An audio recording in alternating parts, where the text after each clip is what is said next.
быйылкы немели төлдөшүлөрчү. Мухаммед Ясин Махмудов жаштайынан мал чарбасына жакын өсүп, бүгүн чоң ишкерге айланган. Учурда анын чарбасында 120дан ашуун сөт багытындагы уйлар бар. Алардан күн сайын 2 тоннадан ашуун сөт алынат. Кирешесине караганда чыгасы кичине көбүрөөк болгон, себеби бул багыт боюнча уже жаңы технология менен иштеп баштадык да биз азыр. Эми основной ферма, мисалы үчүн мал баксаң, эмне керек сага? Той, жем керек да. Жемди каерден аласың? Эгин эгиш керек.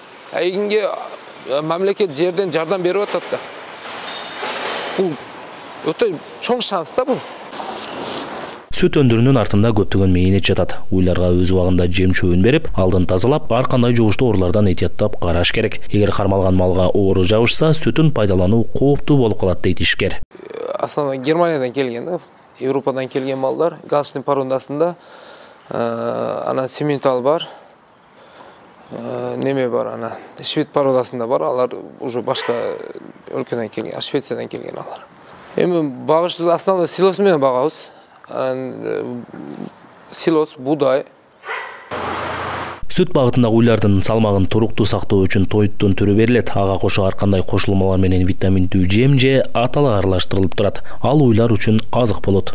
Макешок анан ун, экинчи сорт будайды өзү тартып туруп эле тегирменден. Анан кабакты салып туруп, бир сыра кайнатып туруп, уздатып берилет да.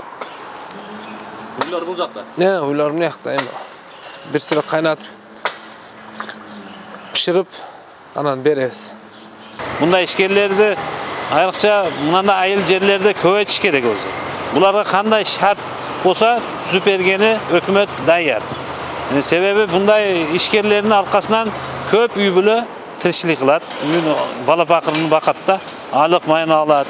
Калерсе ишсиздикти камайтат да. Каарманыбыз мал чарбачылыгына жаңыдан аралашып бизнес баштаган ишкерлерге да өз кеңешин берип турат. Алдыда өзү сүт багытындагы уй кармоо менен чектелбестен, келечекте чарбаны кеңейтип, жумуш орундарын түзүү планы бар. Эртоштук Нурбек уулу, Уран Адишев, ЛТР Ош.